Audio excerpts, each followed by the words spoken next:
vamos a hablar del concepto ya como bautismo ya en el Nuevo Testamento y qué versículos hay para que nosotros tengamos una definición completa de bautismo. Y de aquí depende la doctrina, porque si no sabemos qué es el bautismo, pues menos lo vamos a enseñar, ¿no? O sea, si no sabemos qué es, no lo tenemos claro. Y hablar de bautismo es hablar de muchas cosas, muchos conceptos que se asocian al bautismo. Lamentablemente, cuando tú le preguntas a un protestante qué es el bautismo, como que ellos nada más tienen la idea de que solo es para perdón de pecados. Y es lo único que enseñan del bautismo, o la mayoría de gente enseña eso, que yo he visto, ¿no?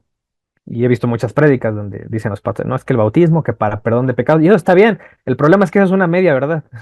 ¿No? El bautismo es mucho más que perdonar pecados, ¿no? O que perdón de pecados. Y lo vamos a ver aquí. Por eso, la primera diapositiva, pues puse los versículos favoritos de los protestantes, en donde se asocia el bautismo con el perdón de pecados. Eso está bien, eso también enseñamos nosotros. Por ejemplo, ahí en Lucas 3:3, ¿no? Dice, y él fue por toda la región, dice, contigo al Jordán, predicando el bautismo del arrepentimiento para perdón de pecados. Dice aquí. Miren, este versículo, ahí, si mal no recuerdo, ahí en Lucas 3, ya empieza hablando de la actividad de Juan el Bautista. Y se vincula a su bautismo para el arrepentimiento, claro.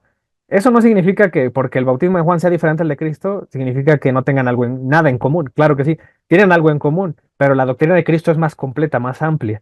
Entonces, claro que sí encierra el perdón de pecados, igual que el bautismo de Juan, pero Cristo nos va a enseñar algo más, o sus apóstoles, algo más que contiene el bautismo, mucho más allá del perdón de pecados.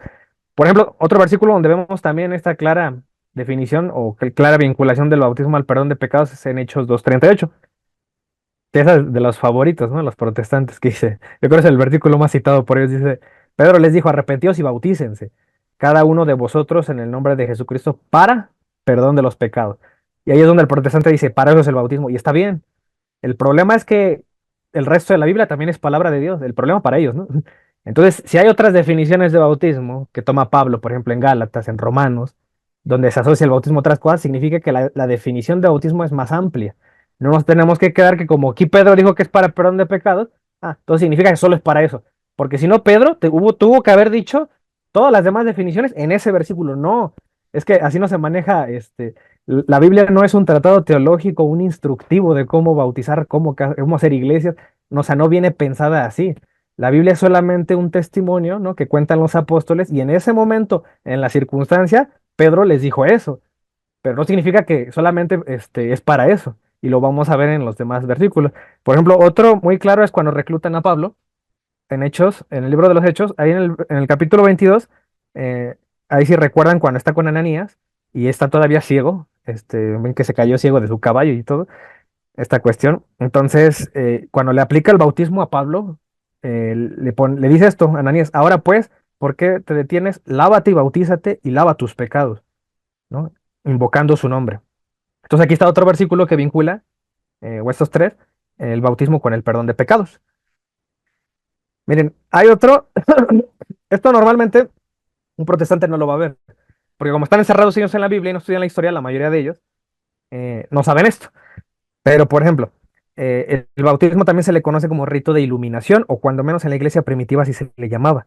Por ejemplo, miren, San Justino Mártir, en uno de sus libros de apología, él menciona, este baño es llamado iluminación porque quienes reciben esta enseñanza, su espíritu es iluminado.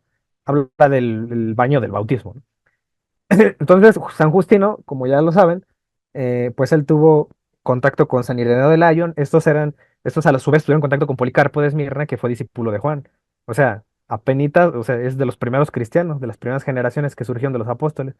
Y ya se le hablaba así el bautismo como rito de iluminación. Y eso también, una pista, o vamos a ver pistas en la Biblia que les van a cuadrar con esta definición y el por qué los cristianos primitivos se expresaban así del bautismo. Y no es algo menor o algo por lo que digan, o algo insignificante, ¿no? Significa que para ellos el bautismo es tan importante, y ahorita lo vamos a ver, porque le llaman iluminación, porque es la entrada, ¿no? A la iglesia, y es ahora sí que como a San Pablo se le abrió la conciencia, fue también su entrada en la iglesia, fue bautizado por Ananías, ahí fue iluminado, por así decirlo, ¿no? A San Pablo. Entonces, miren, por ejemplo, aquí en Juan, en el Evangelio de Juan, en el capítulo 1, verso 8, Juan ya hablaba o se expresaba así de Cristo. Primero habla de Juan el Bautista, dice, no era él la luz. Es decir, Juan Bautista bautizaba y predicaba, Pero aquí Juan, el apóstol, me dice, no era él la luz, sino para que diese testimonio de la luz. Es decir, Juan el Bautista estaba preparando el camino para alguien más, para el Mesías, para Cristo. Ese sí es la luz, Cristo. Dice, aquella luz verdadera que alumbra a todo hombre. Venía a este mundo. Entonces ahora podemos vincular por qué el bautismo, dice San Pablo, estamos revestidos de Cristo con el bautismo, ¿no? En Gálatas. ¿Por qué? Porque Cristo es la luz. Ahora entienden por qué el bautismo es un rito de iluminación, ¿no? Porque yo me revisto de Cristo, que es la luz, ¿no? Que sería el testimonio que me da Juan el Bautista o también el apóstol Juan, ahí en su evangelio. Fíjense, aquí por eso en Hebreos 10:32 dice esto, pero traed a la memoria los días pasados en los cuales después de haber sido iluminados, sostuviste gran combate de padecimientos. Aquí un protestante que lea esto no le va a parecer en nada el bautismo, pero para alguien que sabe de historia y conoce el cristianismo, vincula perfectamente esto, que cuando decimos fueron iluminados, entendemos que, es decir, fueron ingresados a la iglesia, fueron bautizados. Sabemos que se refiere a esto el escritor sagrado. Y aquí, por ejemplo, en 1 Tesalonicenses 5:5, por eso dice, porque todos vosotros sois hijos de la luz e hijos del día, no somos de la noche ni de las tinieblas.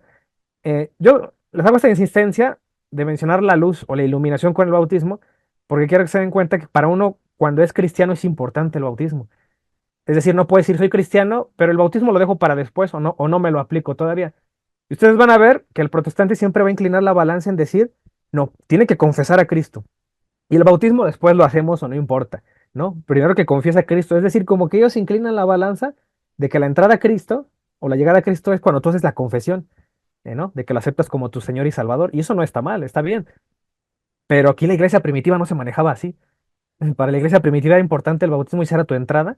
Y por eso hay tanta insistencia en eso, ¿no?